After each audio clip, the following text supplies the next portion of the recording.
ভালোই আছি। গ্রামে আসলি অনেকদিন পরে না? হ্যাঁ, অনেকদিন পর আসলাম, দেখতে আসলাম গ্রাম। আর দোস্ত কি করুম দেখ, আবহাওয়ার ভিতরে বসে আছি, ভালো লাগে না, তোর দেখলাম এই জন্য গল্প করতেছি, সময়টা কাটতেছি। কি কর? এটা একটু সুন্দর সময় মজা করতেছি। এই যে মাছ ছাড়ছে। কি কাদের তোদের মাছ? হ্যাঁ, আমি আসলাম এই জন্য বাগানে। আচ্ছা না দোস্ত, অনেক মাছ হয়েছে। হ্যাঁ অনেক। রে দোস্ত, আরে কি আসলি? আরে বল কি করতেছিস? গল্প করতেছিস, আমি নাই, আমাকে ছাড়াই গল্প চলতেছে তোদের। আরে না, গল্প করুম কি, এই যে একটু বাতাস খাচ্ছি বসে বসে, দোস্ত ভালো লাগতো। ছোটবেলার দোস্ত না তুই সবাই একটু দেখে আসি। এই যে তুই দোস্তের মতো কাম করছিস রে। কপালটা খুবই ভালো, এত তোকে পেয়ে গেছি। বাহ ভালো আছিস দোস্ত? অনেক ভালো লাগলো দোস্ত তুই আসার পরে। আসছি রে দোস্ত, বিদেশে আর ভালো লাগে না বুঝছিস? তাই নিজের গ্রাম অনেক দিন পরে দেখলাম, এই আবহাওয়া আর এই যে তোদের সাথে যে এই মিট করলাম, এত যে ভালো লাগতেছে দোস্ত, কিভাবে প্রকাশ করব। খুব ভালো লাগতেছে। বাসার সবাই কেমন আছে? আন্টি ওরা কেমন আছে সবাই? হ্যাঁ, মাও ভালো আছে। আমার বোনটা আবার যে বিয়ে হয়ে গেল। ও আচ্ছা, অনেক টাকা চলে গেল বুঝছিস? তাই? হ্যাঁ, যে বিদেশ থেকে যাটা আনছি শোনা তা না একটু ইয়ারছে সব। আচ্ছা দোস্ত, ভালো কথা, অনেকদিন পর বিদেশ থেকে আসলা দোস্ত, বিয়ে শাদী কি করবো না? ভাবছি তো বিয়ে করতে হয়, তো বোনটাকে কেবলমাত্র বিয়ে দিলাম বুঝছিস। বিয়ে তো করা লাগে, এখন দেখি মা আছে, বাবা আছে, তোরা তো আছিস আমার বন্ধু।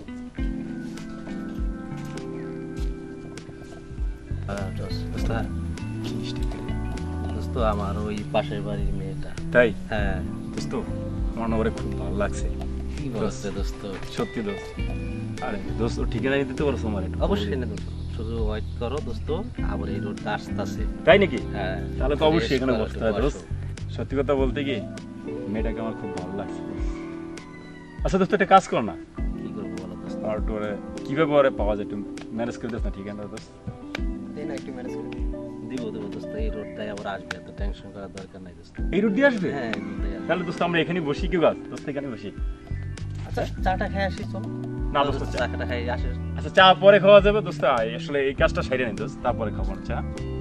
আচ্ছা হ্যাঁ, একটু বসি নাকি? না দোস্ত, চা খাই তো বিদেশ থেকে আসছে। আচ্ছা তোরা যখন এত করে বলছিস, এই কথা দিস, চা খাই করে আসতে হবে। আচ্ছা দোস্ত, চল চল।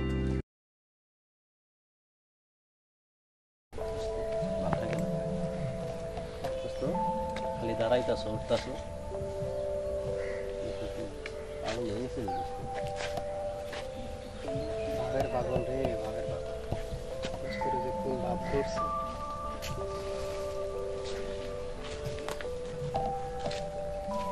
এই যে আপনার শুনে,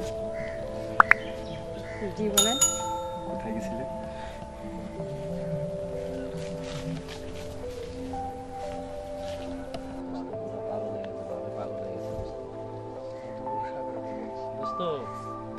চলবো দোস্ত। দোস্ত হয়ে গেছে। কি হয়ে গেছে দোস্ত বলো? দোস্ত হাসি দিচ্ছে, আমি শিওর আমার প্রেমে পড়েছে দোস্ত। দোস্ত একা একাই করলাম। দোস্ত আমি খুশি, চল এবার চা খাই দোস্ত, চল।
প্রেম সাগরে বাইপে গেছো নাকি একবারে?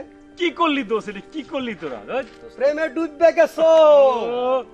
দোষ তোরা তো প্রেমে পড়স না, তোরা কি বুঝবি প্রেমের জ্বালা কি দোষ? বাহ, বয় বয় দোস্ত, আরে বাহ, বাহ, দিল্লি তো আমার মুডটা নষ্ট। বসো বসো দোস্ত, পুরা আছে দোস্ত। দোষ বিশ্বাস করবি না, কি যে একটা মুডের ভিতরে ছিলাম। আরে দোস্ত, আরে ও আসতেছিল তো, কে দোস্ত, কে আসতেছে? তোরা এখনো বুঝতে পারতেছিস না? ওই যে প্রথম দেখাতে যাকে ভালো লেগেছিল, তোকে বলিনি? এই বলছো, ওকে বলিনি আমি, শোন সেদিনকে বলিনি? প্রেমে পাগল হয়ে গেছে, অন্ধ হয়ে গেছে। আসলে কথা হচ্ছে কি জানোস, তোরা তো প্রেম করস না, তোর প্রেম বুঝলি কি? প্রথম দেখাতে সত্যি কথা আমি ভালোবেসে ফেলেছি। ভালোবেসে কোথায় যাচ্ছেন? স্কুলে। স্কুলে যাচ্ছেন? দোস্ত দোস্ত বসো। দোস্ত, আচ্ছা ও বললো স্কুলে যায়। আচ্ছা স্কুলে গেলে তো একটা ব্যাগ থাকবে, রাইট। কি বলিস? জি জি, হ্যাঁ হ্যাঁ। আচ্ছা ওর ব্যাগ নাই, যদি ও টিচার হতো তো একটা ডাস্টার অথবা একটা ব্যাগ থাকতো, কি বলিস? না না, তাই তো, টিচার হলে তো টিচারের সেই ভাবটা থাকে, তাই না? হ্যাঁ। সে ভাবটা তো দেখা গেল না। একটা ব্যাগ থাকতে পারে, একটা ছাতা থাকতে পারে। টিচার তো টিচার, ওর হাতে তো ওই ধরনের কিছু আচ্ছা দেখতে দোস্ত, পেলাম না। এটা কাজ করলে হয় না? কি? চল আমরা ফলো করি। হ্যাঁ ঠিক বলিস। আচ্ছা নাকি? চল তো দেখি, স্কুলে গিয়ে দেখি। আচ্ছা দোস্ত, তাহলে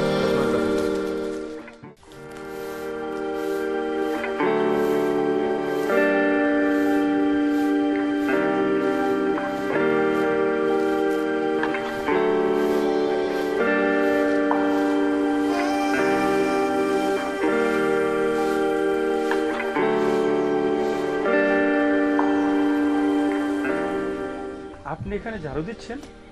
হ্যাঁ, আপনি এখানে কেন? আমি তো মনে করছিলাম হয়তো আপনি এখানে স্কুলের টিচার হবেন, না ছাত্র হবেন। জানেন আপনাকে নিয়ে আমি কত স্বপ্ন দেখেছি, কত ভালোবেসে ফেলেছি আপনাকে। সেটা আপনার ব্যক্তিগত ব্যাপার। আমি তো আপনাকে বলি নাই যে আমি স্কুলের কোনো টিচার বা কোনো ছাত্রী। আপনি তো দেখলেন আমি একটা স্কুল ঝাড়ু দিই। আপনি এখান থেকে চলে যান। যান বলতেছি, এখানে দাঁড়িয়ে আছেন কেন? আর হ্যাঁ, একটা কথা মনে রাখবেন, কোনো কাজে কখনো ছোট করে দেখবেন না। কাজ তো কাজই। আপনি কি জানেন, যদি একটা কাজ বন্ধ হয়ে যায়, যে কোনো কাজ, সে যত ছোট কাজই হোক, এই দেশের অবস্থাটা কি হবে? আপনি কি জানেন, এই যে যারা বাইরে থাকে তারা কত কষ্টে কাজ করে? সেটাও তাদের কাজ। কাজকে কখনো ছোট করে দেখবেন না, সেটা ছোট হোক বা বড়ই হোক, ওটি কাজ। আসলে সরি, আমি বুঝতে পারি না। আজকে আমি স্কুল ঝাড়ু দিয়ে দেখে আপনার আশা ভরসা সব কিছু ভেঙে দিছি। আর যারা রাজপ্রাসাদে শুয়ে থাকে, ঘুমায়, এসি গাড়ি চড়ে ঘোরে, তারা শুধু স্বপ্ন পূরণ করতে পারে। আপনি আসলে ঠিক বলেছেন। আমাদের মতো গরিবদের, যারা এরকম ছোটোখাটো কাজ করে, তাদের এরকে নিয়ে স্বপ্ন দেখাটাই ভুল। আপনি এখান থেকে চলে যান, আসলে সরি, চলে যান আপনি। সরি, আমি বুঝতে পারি না। তুমি কাজ যতই বড় ছোট হোক না কেন, তুমি তবুও একটা কাজের ভিতরে আছো। আর আমি তো একটা বেকার। হ্যাঁ, আমি আমার ভুল বুঝতে পেরেছি, আমাকে তুমি ক্ষমা করে দাও। আমার কাজ যতই ছোট হোক, আমি কাজকে ঘৃণা করি না। আমি তোমাকে ভালোবাসবো, যাই তুমি কোনো না কোনো সেটা করো।